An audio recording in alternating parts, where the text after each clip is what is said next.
Hi, I'm Shauna. Now I'm going to talk about my Nintendo 3DS collection. First game is Animal Crossing New Leaf. This is the second Animal Crossing game I played. My first one was Animal Crossing Wild World. This is one of the best Animal Crossing games ever. I have been playing a lot of the new one, Animal Crossing New Horizons. Wanted to show you something really fast. This is inside the Animal Crossing New Leaf case. What I would consider to be a manual. And it's got, manual stuff. It's got your health and safety and warranty stuff. And the back's got some information too. Even though it's not an impressive insert, it is an important insert. Where's my game? It's in my 3DS. Actually, we have 2 copies because my husband and I would play together, and you needed 2 copies. The next game I'm going to show you is Fantasy Life. This is a wonderful game. It is probably the most talky game I've ever played. Rambling, constantly talking about things that I just don't even care about. Actually, I have a second copy of this as well because my husband and I did play this together. It's really good. It's just really talky, that's all. It's like Animal Crossing, but with battling. You battle enemies and loot a lot. Comes with a manual. This has been sort of normal for a 3DS to have like a opening up thing like that. And it opens like this. Check that out. That's pretty cool. That's a cool thing to do. Trying to save on the staples and just make a manual that looks like a mini poster. But there's a lot of crafting and customizing, and there's a lot you can do in the game. I should go back and play it actually because it's got a lot going for it. It just has way too much dialogue, way too much unimportant dialogue, way too much stuff that I don't want to read. The next game I'm going to show you is Fire Emblem Awakening. This is my husband's game. I haven't actually played this, but I do understand what Fire Emblem is, and I do understand how it's played. Inside we have what would be considered the manual. And again, it opens like a mini poster. Also, what comes in here is advertising for Zelda Ocarina of Time 3D, New Super Mario Bros. 2, Star Fox 64 3D. So it's got a little advertisement in there. And advertising Nintendo stuff. Modern age of Nintendo stuff. Next, I will show you Professor Layton and the Miracle Mask. This is a great game. I played it all the way through and beat it. I could feel while playing it the modernness. The puzzles were still challenging, but I felt like the game was trying to cater a little more towards children.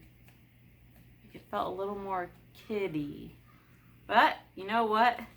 You know what level 5 did? A manual. A real life manual with pages. And these pages are colored. This is awesome. Level 5 still going above and beyond with their manuals, their packaging. Inside is just one of those like little advertisement things like I showed you. This is a great game. It's interesting and fun, and it's got a lot more side things that aren't required that you can do to lengthen the gameplay. Next, I'm going to show you Professor Layton and the Azran Legacy. This one might be my least favorite. Now, in this one, we've got a manual, but we're going the Nintendo 3DS route and doing the mini poster. Probably someone was like, hey, level 5, you can just save 50 cents and go for a piece of paper rather than paying for staples and a couple extra pages. And so level 5 was like, okay. But I'm thankful that it's in here. And then we've got our little advertisements that we're throwing in there, which is fine. I don't care. That's fine. Like in 10 years from now, I look back and see the advertisements for the games. It's fun to see that. Good game. Probably my least favorite of the 6. Next, I will show you Ritchies' Last Reward. I'm playing this currently, and I'm constantly let down. I think because 999 was such an amazing experience that when I went into this, I was thinking that amazing experience is going to be enhanced because it's a newer console.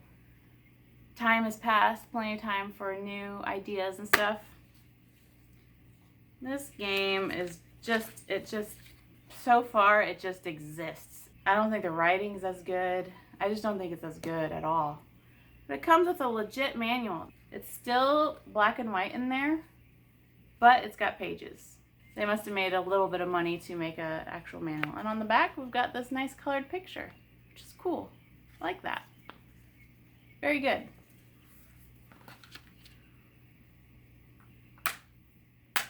I'm going to beat it. I'm going to continue it. I'm just disappointed in it. Next, I'm going to show you Shin Megami Tensei 4. I played and I beat this whole game. Took a lot of hours, but it was fun. It's a good game. It's not as good as other Shin Megami Tensei games, but it's definitely got its own little personality. I like it. Opening it up, what do we find inside? Just this little Nintendo Club thing. No manual. But I had the opportunity to get this. Now this looks really cool and it seems really cool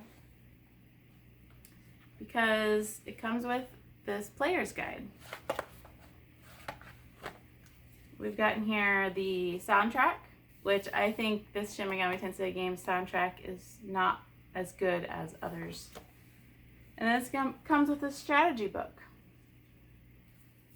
And you're thinking, wow, a strategy book, which it is awesome. It's colored and stuff. It's cool. Looks like I got a page marked with a magic card. Got any interest in magic cards? This is a Kamigawa one. What's disappointing about this strategy guide compared to, say, Nocturne's strategy guide? This one is only helpful for, I think, like the first dungeon? Maybe the second dungeon? I can't remember anymore.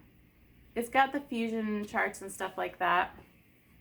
But the Nocturne one goes through the entire game, all the way through. So if you get stuck, here it is, waiting for you to open it up and look at it. And this is colored the whole way through. But we're not talking about Nocturne. I'm just saying a really fast comparison that this is an unfinished strategy guide. Really unfinished. This game has the worst overworld map I've ever seen. Which is where this should have come in handy for that. It doesn't even have a map in here. Double checking. Like, it's got the maps of inside cities and stuff and buildings inside the world. That's not helpful. The overworld was so confusing and ugly and boring, and I was lost a lot in this game. And that would have been a great time for the strategy guide to come into hand, but it wasn't a very good strategy guide. So if you're interested in getting the collector thing, only get it if you just want it. Don't get it because you think it's going to help you beat the game, because it won't. It's not going to help you beat the game. So that's the end of my 3DS collection. It's very small. But the 3DS is my favorite handheld of all the handhelds. If you're interested in any other collection videos, I know the other one, Atlus got mad at me and disliked the video. But I have a lot of collections. DVDs, VHSs, PlayStation games, got some Sega games up here, down here. Got magic cards. Hopefully Atlus doesn't come over here and dislike this video as well. But if they do, that's alright. I don't care. I really don't. Well, see ya.